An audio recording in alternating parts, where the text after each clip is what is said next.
Bom, inicialmente, né, só para a gente fazer aqui um alongamento e um aquecimento para começar a atividade, eu vou colocar a estrutura, a topologia do sistema de proteção que nós estamos considerando nas nossas análises de manutenção. Né? Eu expliquei até na primeira aula desse módulo que a manutenção é muito ampla e nós não estamos tendo aqui a ousadia de dizer que a gente vai ensinar, né, todos os aspectos e todas as técnicas de manutenção industrial de sistemas mecatrônicos. Tá? Isso inclusive é impossível para uma pessoa. Tá? Você tem um conjunto de equipamentos muitíssimo sofisticados e complexos que impossibilitam que uma pessoa só consiga prestar manutenção a todos, né? Similar ao que acontece na medicina, né? Você tem a pessoa que médicos, né, por vezes prestam manutenção a pessoas, né, e cuidando da saúde delas. E né, você vai ter a pessoa especialista em fígado, a pessoa especialista em ossos, a pessoa especialista em coração, em pulmão, tá? Então a mesma coisa vai acontecer aqui nos sistemas mecatrônicos. E eu estou querendo que vocês ganhem expertise, especialidade na manutenção de sistemas mecatrônicos protegidos por relé de proteção, né, e que vocês consigam pelo menos caracterizar as causas raízes e indicar os remédios, ou seja, especificar a doença e indicar o remédio. E para isso a gente vem trabalhando em um sistema mecatrônico pensado com essa topologia aqui mostrada, né? Então seria um sistema conectado a um alimentador por chaves. Essas chaves elas vão ser comandadas por um computador, uma unidade microcontrolada chamada relé de proteção, e a ação sobre as chaves, né, contemplando a manutenção das chaves fechadas ou o comando para que elas se abram, essa ação vai ser baseada na interpretação de fenômenos que ocorrem em tempo real na operação do sistema mecatrônico e que vão ser medidos por uma rede de instrumentação que contempla medições de corrente nas 3 fases, bem como medições de tensão. Então a gente vai oferecer como sinais de entrada ao relé de proteção as medições de corrente e tensão do motor. Ele vai rodar, né, um software processando esses sinais e observar se existe alguma condição perigosa para a máquina. Se houver uma condição perigosa, ele vai comandar o desligamento da máquina, do sistema elétrico, né, do alimentador, e vai emitir uma mensagem de falha, né, avisando aos mantenedores da planta o motivo pelo qual ele desarmou o sistema. Então ele pode falar o seguinte: desarmei por sobrecarga, ou por sobrecorrente, ou por subtensão, ou por desequilíbrio de fases, né? E tem outras mensagens também. Não dá tempo de cobrir todas na disciplina, mas eu queria mostrar aqui as principais, tá? E as outras também com a interpretação baseada no material que a gente apresenta aqui, elas se tornam viáveis, ok? Então a gente estudou, né, considerando essa topologia de proteção, nós estudamos quais seriam os motivos que levam a uma falha por sobrecarga, quais seriam os prejuízos dessa falha, né? E a caracterização desses prejuízos foi feita com base nos nossos modelos da máquina elétrica. Então a gente associou o fenômeno mecânico, que é um torque de carga excessivo, com o seu sinal elétrico de muita afinidade, que é a corrente, e o sinal térmico de muita afinidade com a corrente, que é a temperatura.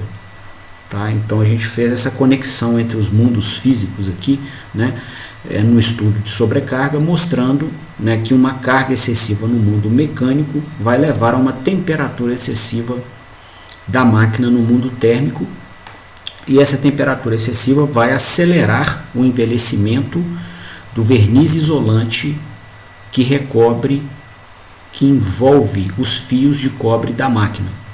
E aí, se esse verniz isolante perder a sua capacidade de isolamento, se ele trincar, a gente vai encostar partes energizadas dos fios de fases respectivas entre si, né, ou entre espiras de uma mesma fase, né, fechando um curto na espira dessa fase, ou entre o cobre de uma fase e a carcaça do motor.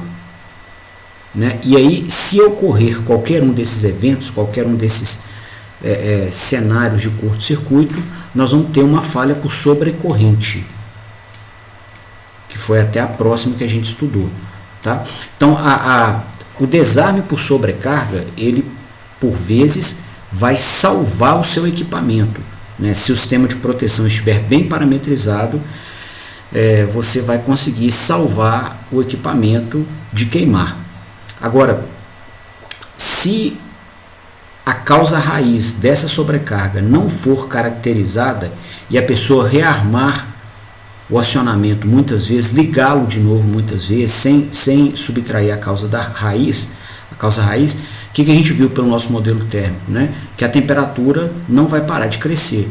Então ela vai ficar tão alta que nós iremos observar um envelhecimento do verniz isolante, e com esse envelhecimento vai vir o curto-circuito, que é a falha por sobrecorrente, né? Que já caracteriza um modo de falha muito mais bruto, muito mais agressivo que a sobrecarga, porque as correntes envolvidas são muito mais altas, igual a gente mostrou ontem, e com elas, né, com essas correntes altíssimas, a gente pode promover incêndio em cabos, a gente pode machucar pessoas quando, por exemplo, essa corrente circular pela terra entre o ponto de curto, como a gente mostrou ontem aqui, e o neutro do alimentador da rede, e essa corrente também vai estragar equipamentos, né? Por quê? Na sobrecarga, a gente vai degradar o verniz isolante do fio de cobre. Por vezes, nós não vamos romper o fio de cobre que compõe as bobinas do motor. Já na sobrecorrente, no curto-circuito, tá? Além, né, de acabar com o verniz isolante, ele fica todo chamuscado, você vai abrir o cobre também. Tá? E aí não tem como circular corrente na máquina elétrica. Então você perdeu a máquina. Tá? E aí vem o prejuízo com a máquina, com o lucro cessante decorrente da interrupção da produção e o prejuízo com a aquisição de uma nova máquina. Ok? Então são inclusive mecanismos encadeados. É comum você chegar em um relé de proteção e ver assim, uma mensagem de falha, 17h33, falha por sobrecarga, 17h34, né, a pessoa rearmou, falha por sobrecarga de novo, 17h38, falha por sobrecarga de novo, 17h40, falha por sobrecorrente. Tá? E existe conexão entre elas, quer dizer, o equipamento foi aquecendo na sobrecarga até chegar a um curto-circuito. Com a falha por sobrecorrente, aí não é possível mais fazê-lo operar. Você aplica tensão e não vai circular corrente, porque os fios de cobre estão rompidos. Ok? Então, a gente, no caso aqui da sobrecorrente, também fizemos ontem um estudo denso, muito bacana, né, muito completo, mostrando aonde que ela ocorre, por que ela é tão alta, o que limita, né, essa sobrecorrente, que são os próprios cabos da rede, os riscos a pessoas, né, os caminhos que essa corrente curta percorre, enfim, então vimos, né, uma coleção de conhecimentos correlatos a esse fenômeno. Hoje eu queria, Matheus, abordar com você a subtensão e começar a abordar a questão do desequilíbrio de fases. Tá? Eu vou fechar aqui o software da mesa digitalizadora, não reconheceu a canetinha para eu poder escrever. Eu vou fechar e abrir de novo, ele costuma funcionar assim. Vou fechar aqui um bocado de janela também.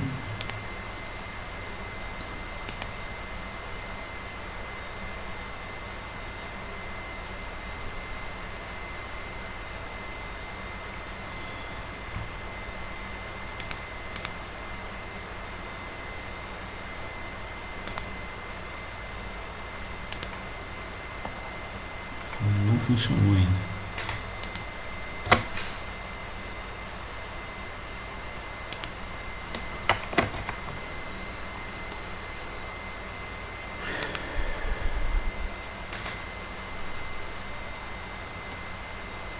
Agora deu certo.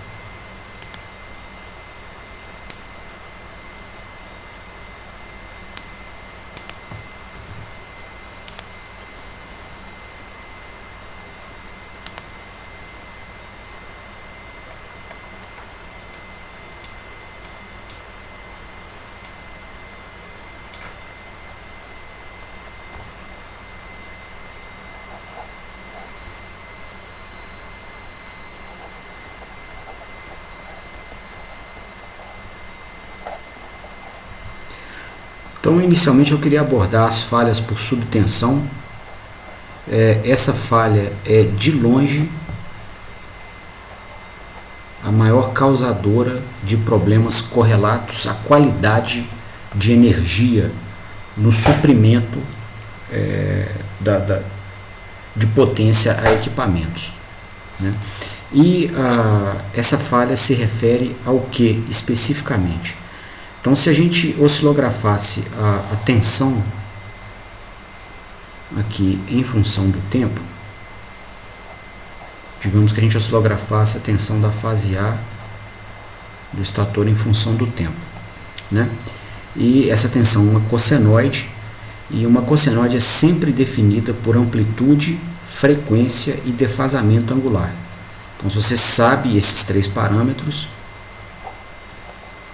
você consegue definir a cossenoide em qualquer instante de tempo.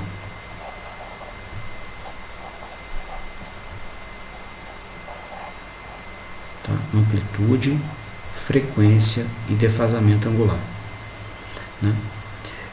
A amplitude é o parâmetro da cossenoide de alimentação que se altera no evento de subtensão.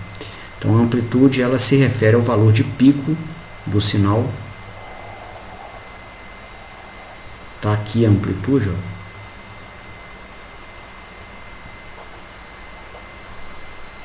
O módulo dela está aqui, no vale também da onda. E no evento de subtensão, o que vai acontecer? Nós observaremos um afundamento da tensão, vai ficar mais baixa,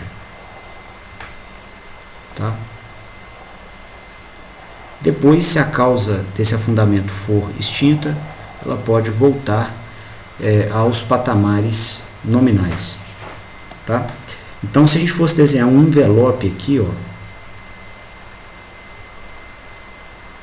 que tocasse nas amplitudes de cada um dos ciclos dessas cossenoides, tá? Nós observaríamos que nesse intervalo de tempo que eu estou passando agora, existe, né, uma redução na amplitude da tensão. Então essa redução, né, configura a subtensão. Ela pode durar de meio ciclo a 1 minuto, tipicamente. Tá? Um sinal desse, igual no Brasil, tem 60 ciclos por minuto, né? A frequência dele em hertz, 60 ciclos por minuto. Então, um afundamento durando, são 60 ciclos por segundo. Tá? Então, um afundamento deste de tensão que dura 1 minuto, ele vai durar 60 ciclos num segundo, vezes 60 segundos em 1 minuto. Então seriam 3.600 ciclos, tá? E é muito tempo, até mesmo para fenômenos mecânicos, ok? E a amplitude do sinal aqui durante o afundamento, ela vai de 0,1 a 0,9 PU, tá? Ou seja, de 10% a 90% do valor nominal. É o que a literatura mostra, né, a respeito desse fenômeno, tá? Tem até uma explicação muito legal desse em 2 teses de doutorado, né, se você quiser acessar, elas são públicas no site do Centro de Pesquisa e Desenvolvimento em Engenharia Elétrica da UFMG. Tá? São 2 teses de doutorado, Igor Amariz e Cidelmo Magalhães. Tá? Eles desenvolveram equipamentos para mitigar o afundamento de tensão, e aí eles acabam ensinando, né, também como que o fenômeno se manifesta. Tá? Só uma leitura complementar que eu sugiro aqui para essa aula. Bom, e qual que seria o problema associado a se ter um afundamento de tensão, né? Quais são os prejuízos decorrentes desse tipo de falha? Bom, um deles, né, tem alguns, eu queria apresentar para você alguns exemplos, e um deles se manifesta em acionamentos baseados à máquina de corrente contínua, que a gente até modelou nessa disciplina. Então aqui eu vou desenhar um diagrama unifilar. Quer dizer, um unifilar, você coloca aqui essa linha representando o que acontece nas 3 fases da rede. Tá? As 3 fases são idênticas, então ao invés de desenhar as 3, a gente desenha uma só, e a gente sabe que o que a gente está estudando para uma vale também para as outras 2. Tá? E para sistemas mecatrônicos com controle de torque, a gente vai conectar um retificador controlado aqui na interface com a rede, né? Esse retificador controlado vai impor tensão de armadura na sua saída, ou vai impor tensão na sua saída, né? Que vai ser aplicada à armadura da máquina de corrente contínua que nós vamos conectar aqui.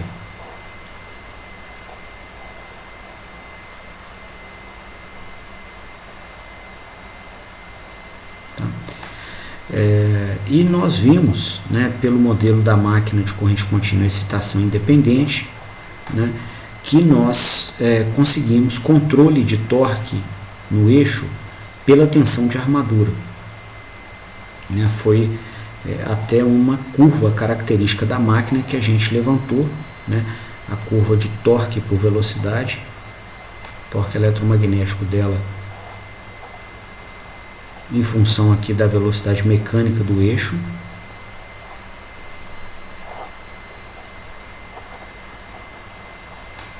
E a gente viu que essa máquina, né, ela se comporta com uma curva característica com essa forma de onda, né? E você pode variar o ponto de operação, né, e fazer ela operar sobre diferentes curvas, variando a tensão de armadura. Aqui, por exemplo, a gente estaria reduzindo a tensão de armadura. Seria uma tensão de armadura decrescente. Então, quando ocorre o afundamento da tensão da rede, está aqui está a fase A da rede. Ok? Então, vamos dizer que a fase A da rede tenha experimentado um afundamento de tensão igual a esse aqui, ó. Com uma tensão reduzida na entrada de um retificador, né, a gente potencialmente vai ter também uma tensão reduzida na sua saída, né? O retificador pode até tentar aumentar a tensão média na saída, reduzindo o ângulo de disparo, mas se o afundamento for muito severo, né, mesmo que ele conduza durante todo o ciclo das tensões de linha, você vai observar queda na tensão de saída, né? E com queda na tensão de saída, o que vai acontecer aqui?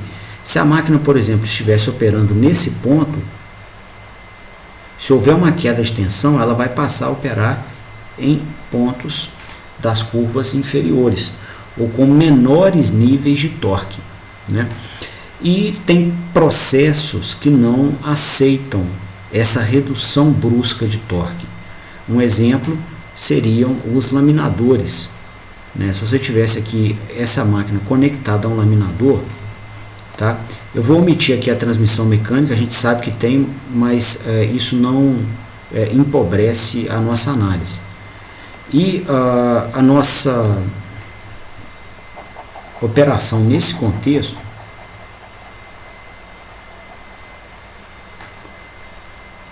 é caracterizada pela presença aqui, né, de cilindros de laminação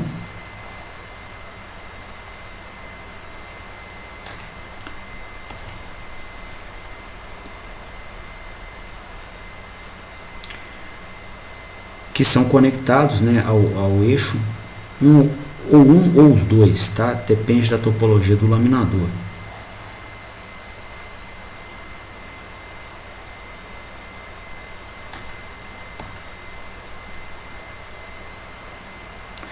E aqui vai passar uma peça de aço que vai ser laminada.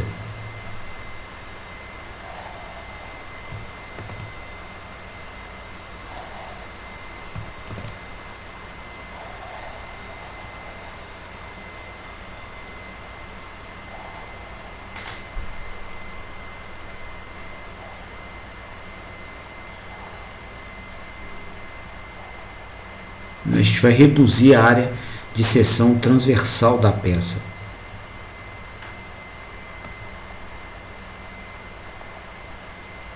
Tá? Bom, o torque demandado para poder executar nessa operação de laminação é altíssimo, né? Você imagina ter que deformar, né, a área de seção transversal de uma peça de aço, né? Isso é muito torque mesmo. E né, você vai ter uma carga exagerada aqui. E quando ocorre o afundamento de tensão que nós estamos mencionando, nós não temos mais torque eletromagnético disponível do motor para conseguir suprir o torque demandado pela carga. Tá? E isso é muito prejudicial, né, porque se não há mais torque disponível, a máquina vai frenar, né, a velocidade mecânica se anula, ela frena, né, e na hora que ela frena, a peça de aço que está quente, ela começa a colar no cilindro. Tá? Então ela cola aqui no cilindro de laminação, ó. Aqui do outro lado também. Ok? E você então perde a peça e perde os cilindros, que demandam uma usinagem toda especial e são caríssimos. Tá? Então essa indisponibilidade de torque decorrente do afundamento de tensão é muito mal-vinda aqui, muito mal-vinda, tá? É altamente indesejada. Então aqui é um problema, né, caracterizado no contexto de laminadores, e aí você pode extrapolar para outros cenários, né? Tem, por exemplo, correias transportadoras de minério que podem estar cheias e também travarem o eixo porque não tem torque decorrente do afundamento de tensão, e depois ela não consegue partir. Algumas correias são tão brutas e pesadas que elas só conseguem partir a vazio. Qual que é a diretriz que a pessoa usa, né, nesse tipo de cenário? Ela usa, né, a máquina elétrica é uma fonte de torque, então ela usa dessa fonte de torque eletromagnético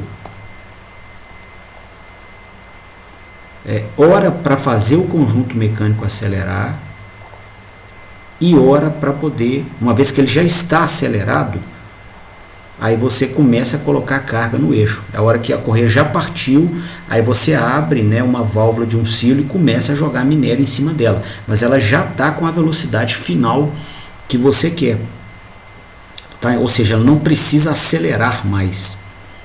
E aí todo o torque disponível da máquina fica utilizado para suprir a carga. Certo?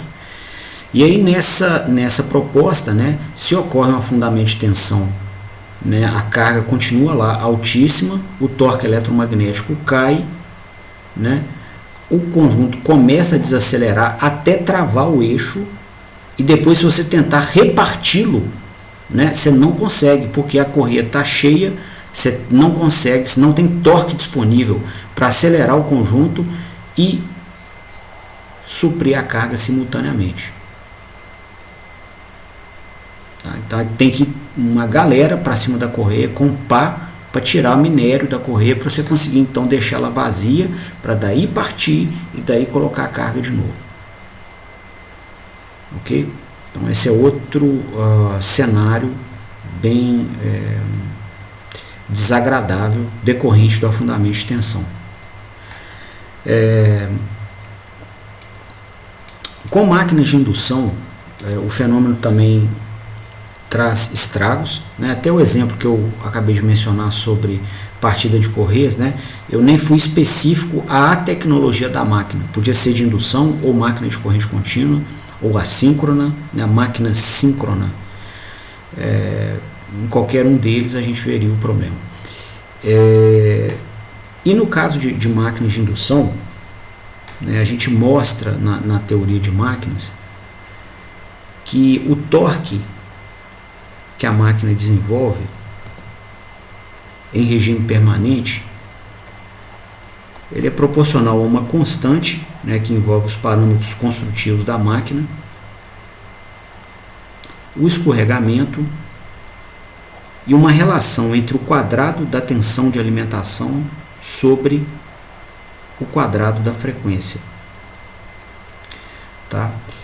O que vai acontecer no cenário então de um afundamento de tensão? Então, se a gente alimentar a máquina com tensão de estator reduzida,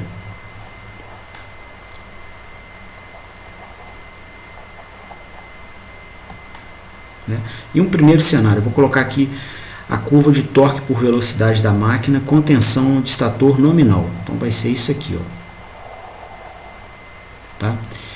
Esse ponto onde a curva de torque toca o eixo das abscissas, onde o torque é nulo, ele ocorre quando a velocidade mecânica for igual à frequência de alimentação elétrica. E em fenômenos de subtensão, a frequência elétrica não muda. Tá? O que está mudando é só a amplitude.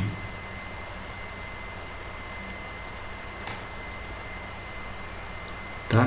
Então o que vai acontecer? Mediante o afundamento de tensão, né, a frequência é a mesma e a tensão vai cair, a amplitude dela cai. Então o que acontece?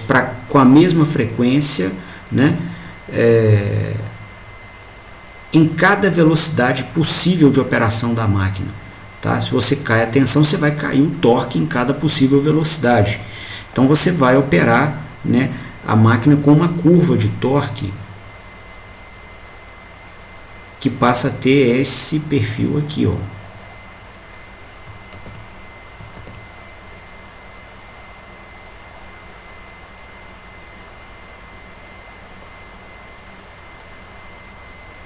Ok?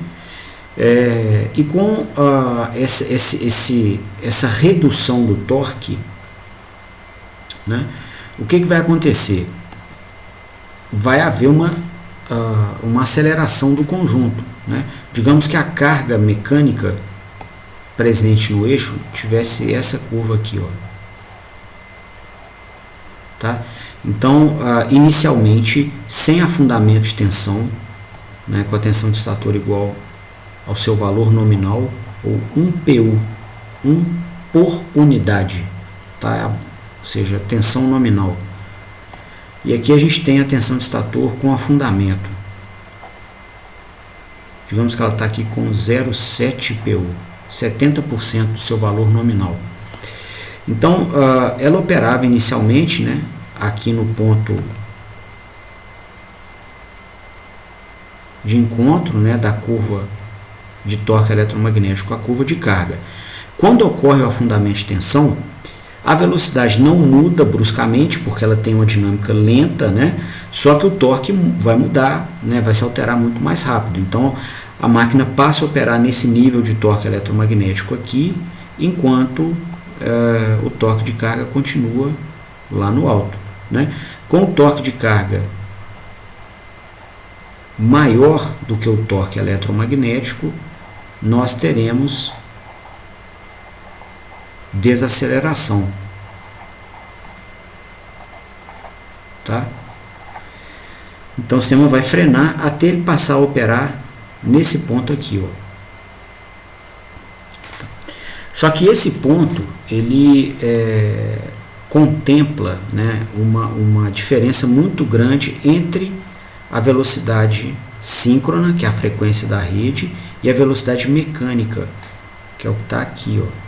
A gente teve que crescer um parâmetro chamado escorregamento da máquina.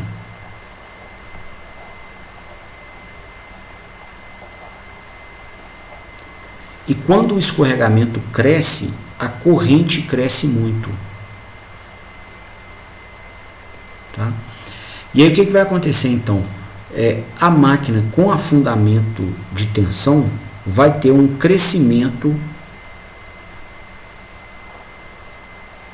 muito grande na sua corrente de estator, né?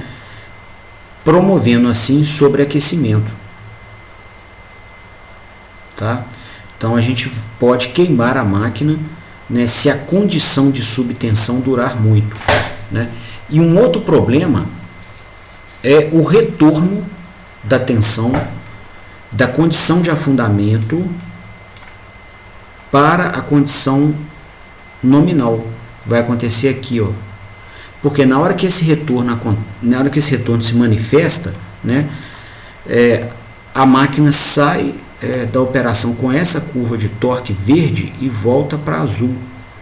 E aí ela passa a operar com níveis de torque eletromagnético altíssimos, como se estivesse na partida, tá? Então, cada vez, né, que a máquina sai do afundamento de tensão e volta, ela potencialmente será exposta ao regime de partida. Toda vez ela vai ser exposta ao regime de partida. Potencialmente exposta, né? E se isso repetir muitas vezes, né, a corrente de partida da máquina é exagerada, igual a gente mostrou na aula de ontem, a gente vai acabar queimando a máquina. Tá? Então esse é outro exemplo que mostra o problema da subtensão, né?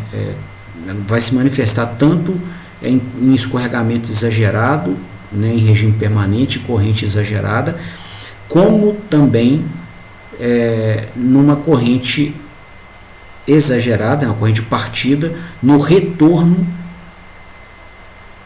da subtensão para a tensão nominal. Tá? Então, no caso de máquinas de indução, o problema vai ter essa conotação. Okay? Um outro problema associado à subtensão se manifesta na lógica de automação, que garante aqui o seccionamento, né, o comando de chaves para esses acionamentos. Tá? Por quê? Eu vou repetir aqui o sistema mecatrônico baseado na máquina de corrente contínua. Vou colocar ele aqui embaixo. E vou ilustrar esse problema no novo desenho. Aqui tem a impedância da rede. Aqui a gente vai ter uma chave que vai ser implementada por um contator. Então aqui ele tem uma peça pela qual vai passar a corrente elétrica que flui da rede para o acionamento. Então aqui está o acionamento. Digamos aqui um retificador controlado a tiristor.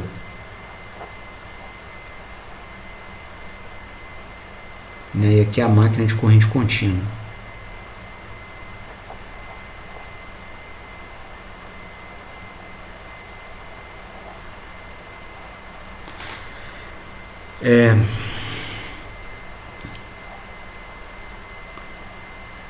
Vai existir um computador de processo, por exemplo, um PLC, que vai comandar o fechamento dessa chave aqui, né, para garantir a operação do motor ou a saída de operação de acordo com critérios do processo e do operador da planta, né?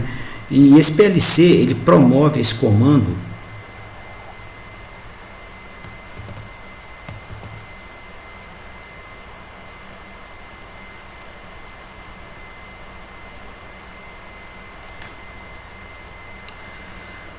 da seguinte maneira: ele energiza uma chavinha aqui, um contator também, né?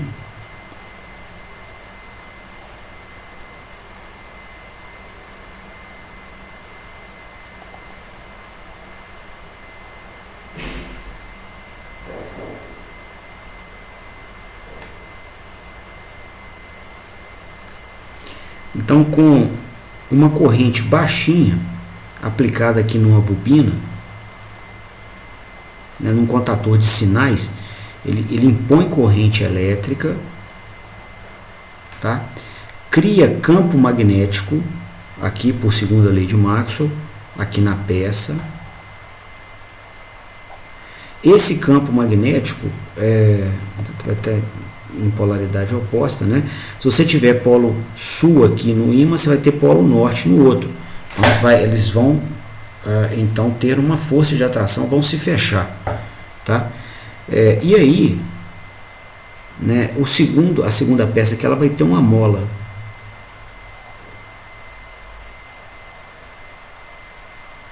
né, atracada aqui na carcaça, e quando o conjunto se fecha, né, essa peça de cima desce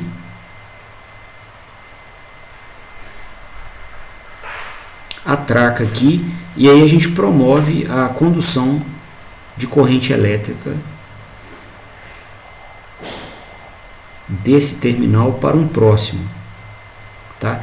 Esse próximo terminal ele vai vir e alimentar uma bobina que está no contator de potência. Aí já é um contator grande com capacidade de fluxo de corrente elevada. Então vai vir nele aqui, ó.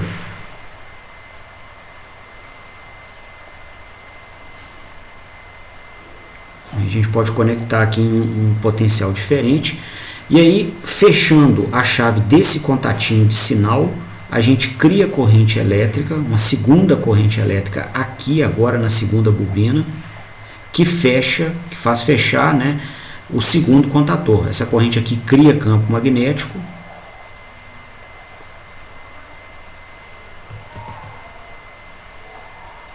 E esse campo magnético, então, né, vai criar dois ímãs, um na peça que tem a bobina e outro em uma peça móvel que tem uma mola mecânica mesmo, aqui não é indutância não, tá? E a gente vai pegar e vai atracar, né, ou fazer a peça móvel se deslocar, e ela vem aqui para baixo.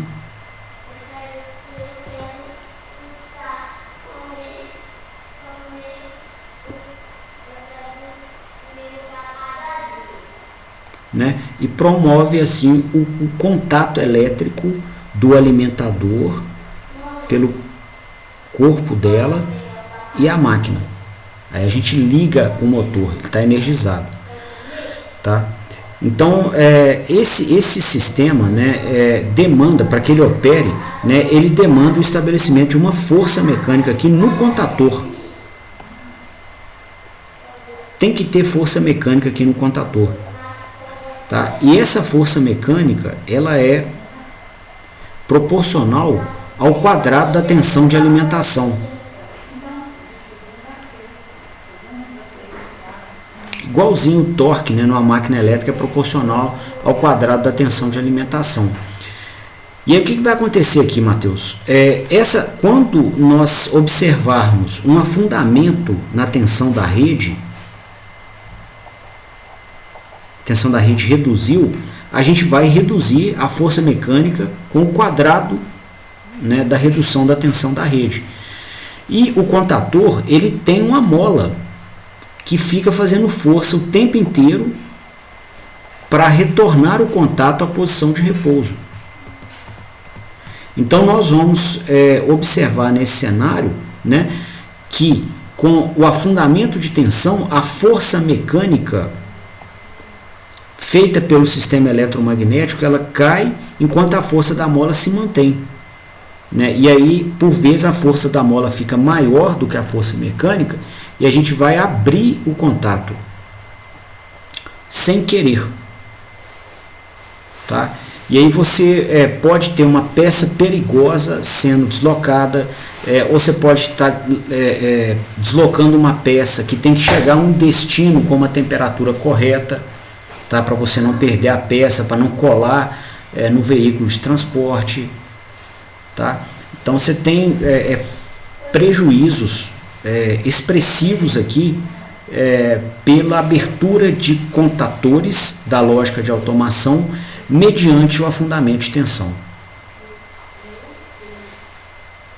Ok? Então é mais um exemplo de prejuízo, de problema associado a ele. Tá? Bom, além dos prejuízos, né, ou seja, por que é importante cuidar, né, para que não se tenha esse problema? É importante também a gente entender como que ele acontece, de onde vem afundamento de tensão, por que a gente observa afundamento de tensão nos nossos sistemas mecatrônicos industriais.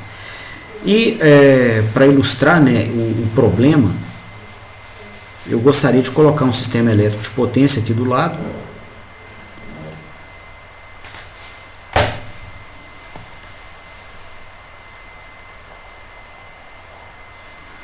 Eu vou colocar um diagrama unifilar. Então eu vou colocar um circuito de uma fase, né, destacando que ele se repete nas outras três fases. Como as três fases são iguais, né, a gente só vai deixar o desenho menos carregado. A gente vai só deixar de desenhar coisa repetitiva, tá? Então a gente tem aqui a rede de alimentação, a impedância da rede, tá? E a gente vai chegar, né, com esse sinal da rede trifásico em três barras, em três barramentos, igual a gente desenhou ontem na análise de sobrecorrente, né? Então a gente vai ter o barramento aqui e a gente vai conectar as nossas cargas. Carga elétrica mais expressiva seguramente são motores elétricos, e pelo que nós mostramos, né, nas últimas aulas, o cliente escolhe o torque de carga. Ao escolher o torque de carga, a máquina promove a rejeição de carga naturalmente, sem a gente fazer nada, e faz o torque eletromagnético empatar com a da carga, e daí ela impõe a corrente que ela demanda da rede, tá? Então ela opera como uma fonte de corrente. É comum representar máquinas elétricas sendo fontes de corrente, igual eu fiz aqui, tá? Muita gente na literatura faz isso pelo motivo que eu estou explicando. E aqui então a gente pode ter uma máquina elétrica, né, em paralelo a ela vai ter outra. Digamos que a outra aqui está com a chave já fechada, já está seccionada em operação, e uma terceira máquina aqui.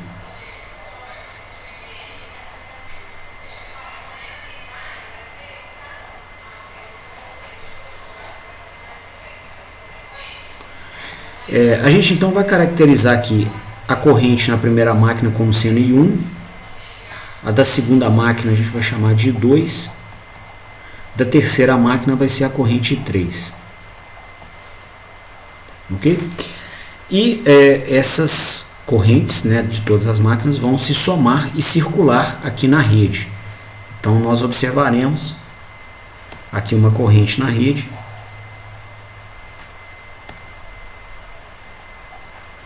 que vai ser igual à soma das correntes em cada uma das cargas. I1 mais I2 mais I3. Tá? Como essas máquinas estão em paralelo no barramento, né, todas elas vão ser alimentadas com a mesma tensão. Tá? Vamos chamar aqui de tensão do barramento, seja na fase A, na B ou na C. É a mesma tensão para todo mundo. E a gente vai ter aqui também a tensão da fonte, então, a tensão da rede. Né?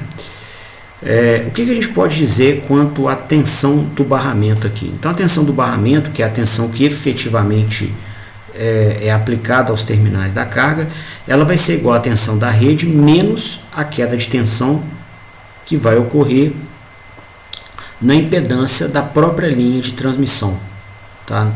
Nos próprios cabos e transformadores do sistema de transmissão. Então, a gente vai ter uma queda de tensão aqui no sistema de transmissão, que vai ser dado pelo produto entre a impedância da rede vezes a corrente total que circula sobre essa impedância, I1 mais I2 mais I3, tá? Que é a corrente, a somatória das correntes das cargas. Tá? Bom, se uma das cargas demandar uma corrente excessiva, digamos aqui que a gente tenha na primeira máquina instalado um motor grande, tá? Grande é um termo muito genérico, né, aqui para a gente em engenharia, mas colocamos aqui uma máquina de grande porte, tá? Eu estou falando aqui de coisas de 500 kW, 650 kW, 1.8 MW, tá? Motores dessa ordem de grandeza que existem, né, em algumas aciarias, em alguns alto-fornos, em algumas laminações de plantas industriais, algumas grandes correias, né, de plantas industriais no país. Então, se um motor desse tiver partida direta, ou seja, ele é diretamente ligado à rede, não tem um inversor de frequência ou uma soft starter para limitar a corrente de partida dele. Então, mediante, né, um comando de energização, essa chave se fecha, né, e essa corrente aqui ela fica altíssima. O motor já é grande e na partida, né, essa corrente 1 na partida, ela vai ser de 6 a 9 vezes a corrente nominal. Tá? Então é uma corrente exagerada. E aí ela vai circular aqui na rede, que é a corrente 1, que alimenta todas as máquinas. Né? E aí, com uma corrente exagerada circulando na rede, a queda de tensão na rede também vai ser exagerada. Ok? E aí o que vai acontecer? O barramento que alimenta todas as cargas, ele vai perceber afundamento de tensão. Por quê? A concessionária, né, regula a tensão da rede. Essa tensão aqui é regulada, eles têm como atuar no sistema de geração e em alguns filtros ativos para poder garantir a tensão da rede em patamares aceitáveis por norma. Só que a queda de tensão no sistema de transmissão, né, devido à partida do motor grande, foi alta. Então a tensão da rede se manteve. A queda de tensão nos cabos de transmissão e transformadores está alta. Então a tensão no barramento fica baixa.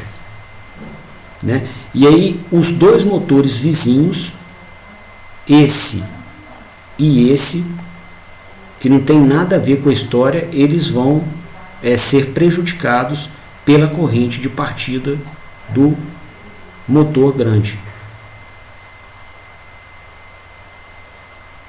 Ok? Então isso esse aqui já ilustra, né, um fenômeno físico para o qual a gente vai observar afundamento de tensão. Tá? Então, se a gente partir em motores muito grandes com partidas diretas na rede, nós vamos ter afundamento de tensão observado na barra. Tá? E aí, né, se esse afundamento for muito pronunciado, né, por vezes a gente vai observar aqui um comando do relé de proteção abrindo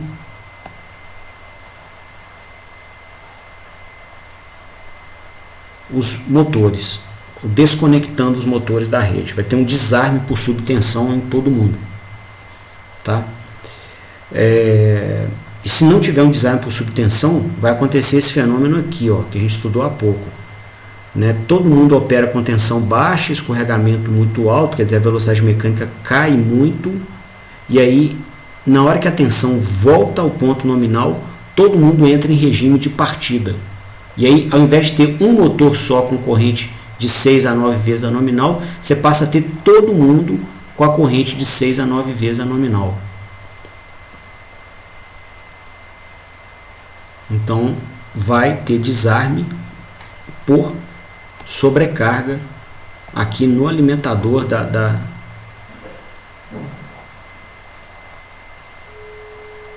barra.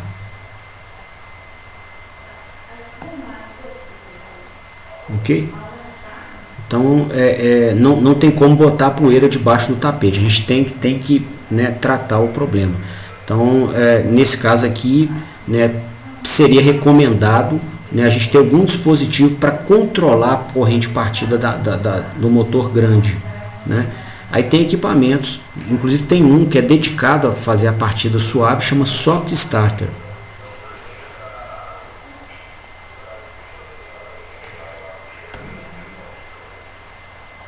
Ele é conectado aqui entre a rede e a carga.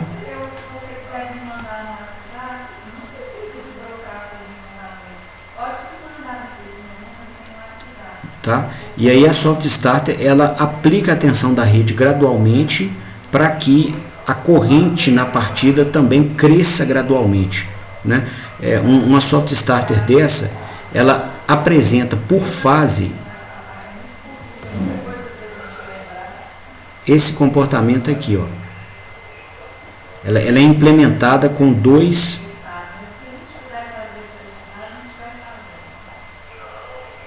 tiristores em antiparalelo, né? E aqui vem uma fase do motor. Tá fazendo aqui uma fase, as outras duas fases são idênticas, é tudo mesma coisa. Então, o que acontece com a Soft Starter? Ela recebe comandos aqui, ó, nos gatilhos dos dois tiristores que estão em antiparalelo, para permitir que somente uma fração do sinal da tensão da rede seja aplicado à fase da carga. Tá? Então, se a gente fosse olhar os sinais envolvidos, a gente veria isso aqui, ó.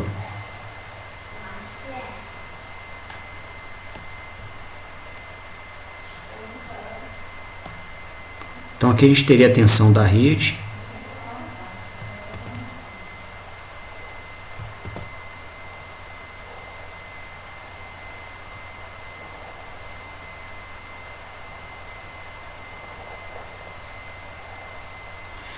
E aí a Soft Starter, ela começaria, né, digamos que a gente comandasse a partida do motor aqui no primeiro ciclo que eu desenhei. Ela iria, né, gatilhar aqui o tiristor nesse instante de tempo aqui, por exemplo, ó, e só aplicaria essa fração da tensão da rede sobre a carga. Tá? Então aqui a gente teria a tensão da rede em cinza e a tensão da carga em azul.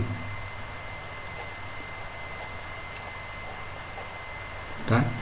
Aí chegou no semiciclo negativo, ela espera e aplica, né, comanda o outro tiristor para também aplicar somente uma fração da tensão da rede na carga. E aí nos próximos ciclos ela vai aplicando, ela vai reduzindo o ângulo de disparo e aplicando uma fração cada vez maior da tensão da rede sobre a carga, tá? E com isso a tensão de alimentação vai crescendo gradualmente, né? E aí a corrente também cresce gradualmente.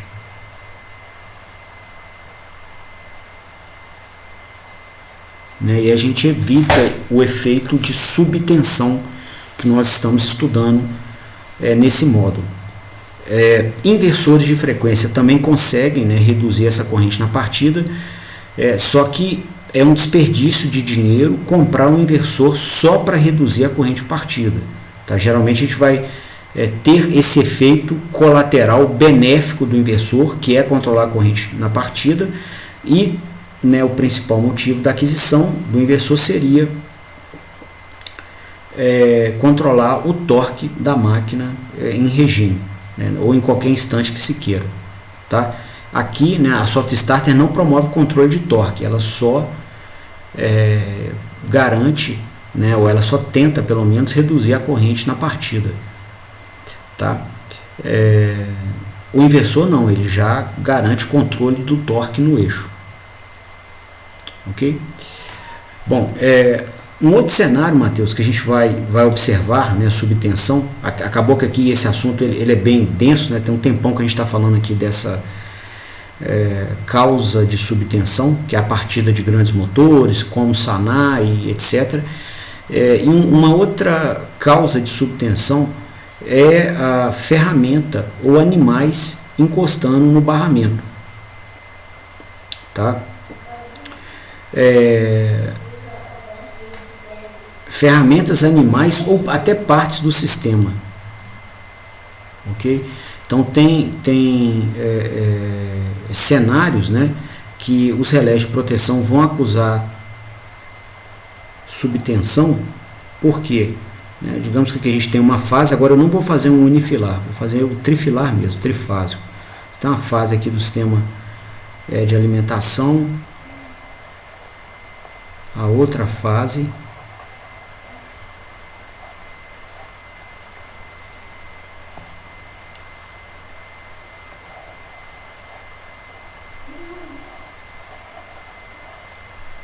e a outra aqui, ó, né? E aí cada uma das fases é conectada numa barra metálica dentro de um painel. Então aqui, por exemplo, eu vou desenhar, representar uma das barras.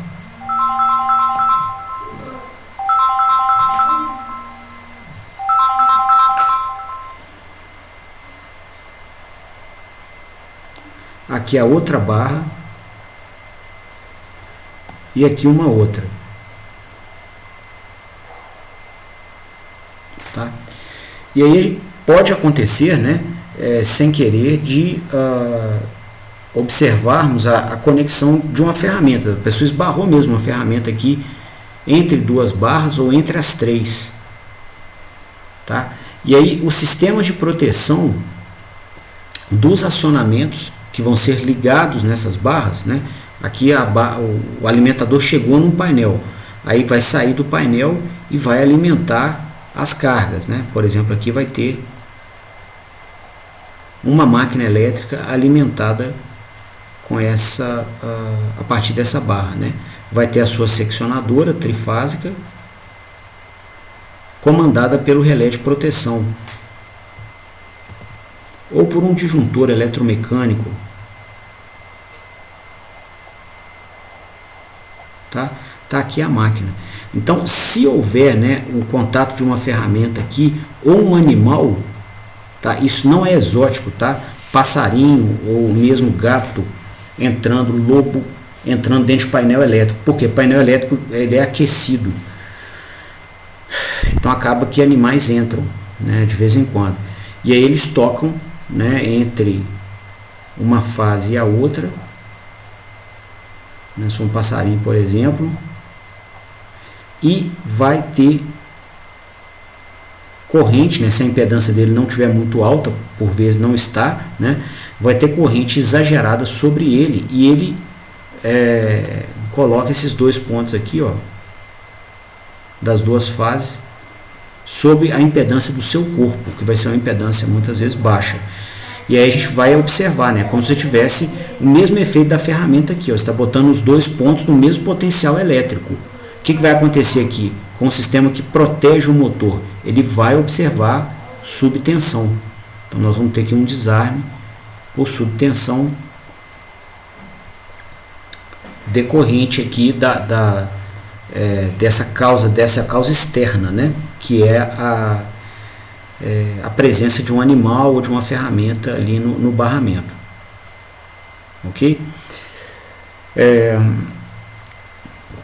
Outra causa de subtensão é a presença de descarga atmosférica. Então, quando ocorre descarga atmosférica, a gente vai colocar aqui uma coleção de cargas elétricas, né, da descarga aqui na linha, né, e essas cargas elétricas vão circular pela linha, né, e vão achar o solo de alguma maneira, tá? Então existem equipamentos para proteção contra descargas atmosféricas que tentam levar a corrente elétrica da descarga para a terra antes dela circular nos equipamentos da instalação, né? E aí, para isso, são colocados aqui nos ramais de alimentação equipamentos chamados varistores ou resistores variáveis, né? Não vai acontecer o seguinte: quando circular a corrente da descarga atmosférica e a tensão no barramento começar a crescer, por exemplo, a tensão aqui na fase C, né, com relação à nossa referência de potencial, quando ela começa a crescer, a resistência do equipamento cai. Então ele varia a sua resistência pela tensão nos seus terminais, tá? E aí ela cai e cria um caminho de baixa impedância para a corrente da descarga atmosférica circular para a Terra, tá? Só que, né, ao se promover, né, essa proteção para não termos correntes excessivas no corpo dos equipamentos, né, essa resistência fica baixinha, né? E aí essa tensão do barramento C aqui, ó, ela primeiro cresce, né, em decorrência da circulação da corrente da descarga atmosférica, e depois, né, quando o varistor entra em condução, ela cai. Aí na hora que essa tensão cai, a gente vai observar o que? A tensão baixa aqui no barramento. E aí o sistema de proteção do motor, né, que vai estar conectado a essa barra, por exemplo aqui na fase C, ele vai detectar uma tensão baixa ali e vai dar um desarme por subtensão. Ok? Então é outra forma da gente ter desarmes por subtensão.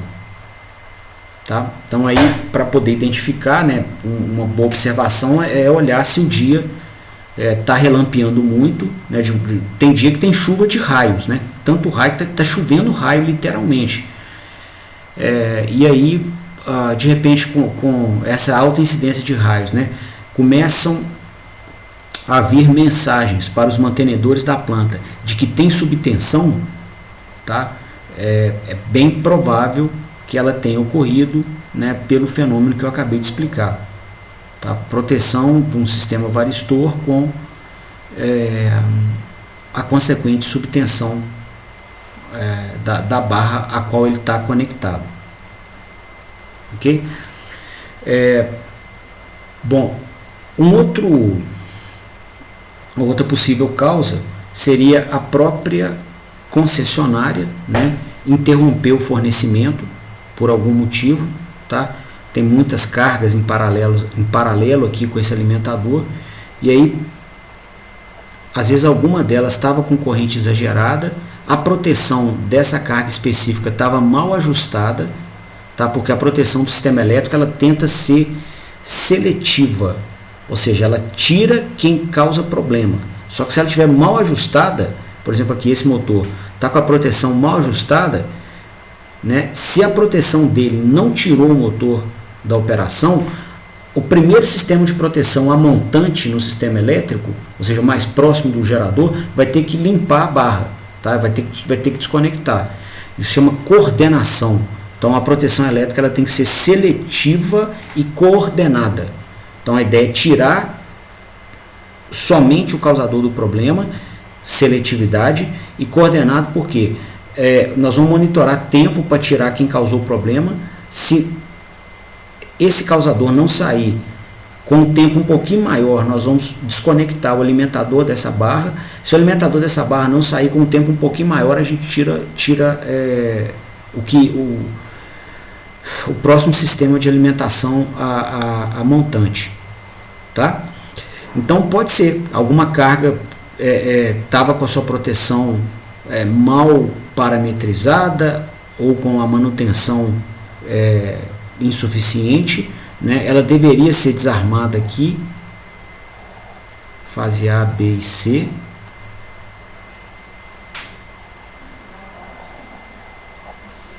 Ela não foi desarmada, esse motor 2, e aí sobrou, né, para desarmar o próximo ponto a montante, que é esse aqui. Aí ele pega e abre. Só que na hora que ele abre, né, nesse ponto aqui do sistema elétrico, ele deixa os vizinhos desse motor sem tensão também. Todo mundo que é vizinho aqui está sem tensão, tá? Então nós vamos ter o fenômeno de subtensão, é a mensagem de subtensão, ok? É outra causa. Faltou energia da concessionária mesmo, tá? Acabou o suprimento de energia, tá? E aí a gente vai saber disso porque o sistema de proteção associado a essa seccionadora, ele vai indicar que ela abriu, né, por sobrecarga, tá? E aí vem até um ponto relevante da gente abordar aqui, né, que é esse encadeamento de mensagens, tá? Então, se você tiver trabalhando como mantenedor de uma planta dessa e receber, né, uma sequência de mensagens de falha, com a última delas sendo subtensão, você interpreta que a subtensão não foi a causa do problema, ela foi a consequência. Igual aqui, por exemplo, ó, nesse último exemplo que a gente deu, né? A gente podia receber uma mensagem de proteção desse relé aqui, que protege essa seccionadora, relé R1, né? E aí você olhou lá, relé R1, às 18 horas, 32 minutos, 10 segundos, 500 milissegundos. Mensagem de desarme, sobrecarga. Tá? Então, teve corrente exagerada ou carga exagerada nessa máquina, o seccionador dela não tirou ela de operação. Então, sobrou para o seccionador mais a montante. Aí depois você olha aqui a mensagem, né, desse outro elemento de proteção, vamos chamar aqui de relé R2. Aí vai estar assim, relé R2, né? Hora da falha, 18 horas, 32 minutos, 10 segundos, 700 milissegundos. Causa da falha, subtensão. Tá? Então tudo bem, o relé até indica corretamente que ele desarmou o sistema, abriu as chaves, tirou o motor de operação por subtensão, mas a subtensão não é a causa raiz. Pode acontecer também, né? Na verdade, o que aconteceu? Teve uma sobrecarga no relé a montante, a gente desconectou todo o barramento, esse barramento aqui, da fonte de alimentação, E aí todas as cargas para cá vão indicar subtensão. Não tem tensão mesmo, a tensão está baixa mesmo, tá? Só que a causa raiz não está nela, ok? Então convém, né, que a gente veja a sequência temporal dessas mensagens para poder estabelecer as relações de causa e consequência. E não olhe somente a última, tá? Porque aí a gente pode se perder na análise, né? Seria, por exemplo, a gente poderia ver isso aqui também, Matheus. Digamos aqui para essa máquina, tá? Ela está com carga alta no eixo. E aí o relé dela, que é o relé 2, começou a desarmar e mostrar aqui, ó, relé 2. Primeiro desarme, 18 horas, 20 minutos, 30 segundos, 50 milissegundos. Sobrecarga. Tá? E isso é escrito numa telinha ou em um supervisório. Tá? A telinha do relé chama interface homem-máquina, IHM. Aí ele desarma de novo. Aí você vai lá no mesmo relé, aqui, e aí tá lá. Falha, 18 horas, 23 minutos, 47 segundos, 820 milissegundos. Sobrecarga de novo. Quer dizer, a galera foi lá, comandou a chave para fechar e não tirou a causa raiz. Falei assim, não, quando tem muita gente que tem esse ímpeto assim, eu não consigo explicar o porquê que desarmou, deve ser a proteção que tá errada. Então vou rearmar para tentar. Aí pum, sobrecarga de novo. Aí vem aqui de novo, ó. Relé 2, falha. 18 horas, rearmou, operou um pouquinho, falha de novo. 25 minutos, 13 segundos, 570 milissegundos, sobrecarga de novo.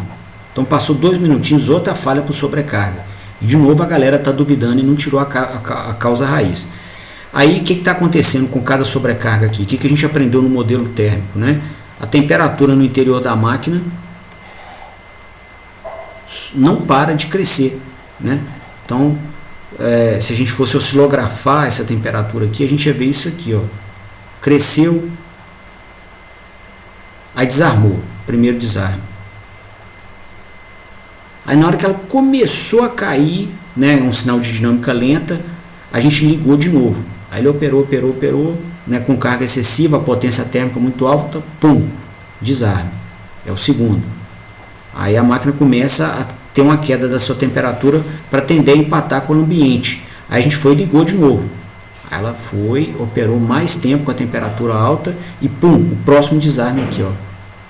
Só que nesse agora, tá? Pode acontecer o quê? Pode acontecer da temperatura estar tão alta que a gente envelheceu o verniz isolante, promoveu trinca nele e fez com que os cabos de cobre estabelecesse um curto-circuito no interior do motor. Tá? E aí, na próxima vez que a pessoa ligar o motor, na hora que ela tentar partir, tá? A temperatura só vai continuar caindo porque ele não vai permitir. Digamos que ele chegue lá e comanda o ligamento às 18h27. Foi a conta de sair, né, de uma sala de manutenção e chegar na sala de painéis elétricos. Aí agora às 18h27,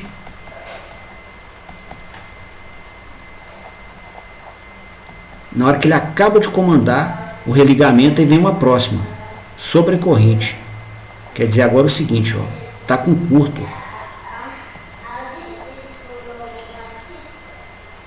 Tá?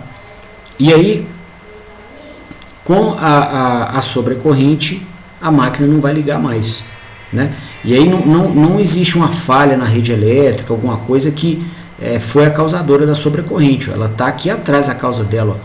Toda hora o cara está colocando a máquina em regime de produção de potência térmica exagerada e não tirou essa causa raiz. Então vai ficar dando desarme por sobrecarga até dar um por sobrecorrente. Tá? E aí na hora que der o curto-circuito, além da corrente ficar alta, o sistema que mede tensão pode também verificar uma tensão baixa. Aí ele pode te dar uma segunda mensagem de falha aqui, ó. bem próxima da sobrecorrente, ó. Mesma hora, mesmo minuto, mesmo segundo, 300 milissegundos depois, por exemplo, ele vira para você e fala assim, subtensão. Ele anota lá e deixa isso registrado. Então, o que aconteceu aqui, né? Teve um curto-circuito, nós colocamos duas fases da rede no mesmo ponto elétrico, né? A tensão entre elas ficou baixinha, né? O curto se estabeleceu, por exemplo, fase dentro da máquina. Então, vai ter essa subtensão, né? A tensão vai ficar baixa mesmo e o sistema que monitora isso vai detectar. Tá? De novo, não é a causa raiz, é consequência. O sistema até avisa, né? É bom que ele avise, mas nesse caso é a consequência. Tá? Então vale a pena você ver o histórico de falhas para poder fazer uma dedução mais coerente. Tá?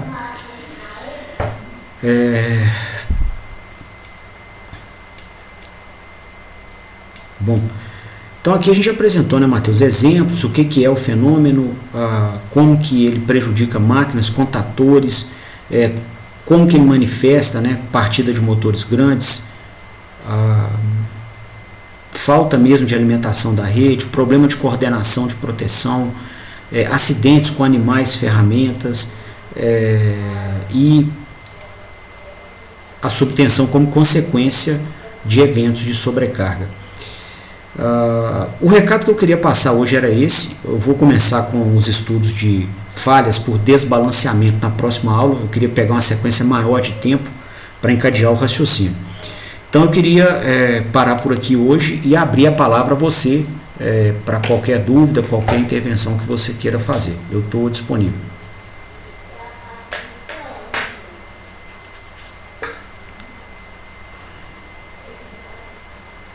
Beleza, cara. Bacana.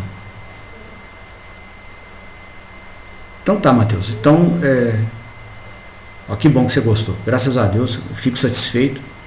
É muito sangue para realmente chegar nesse ponto aqui. Então eu queria te agradecer a presença, né? Te agradecer aí a companhia em mais essa semana de trabalho que a gente teve nas aulas e te desejar um bom fim de semana. Tá? A gente então se vê de novo na quarta-feira, né? Lembrando, tem aquele teste marcado para domingo, tá? Dia 28 agora, beleza? Boa noite então, até mais. Valeu, obrigado aí, cara.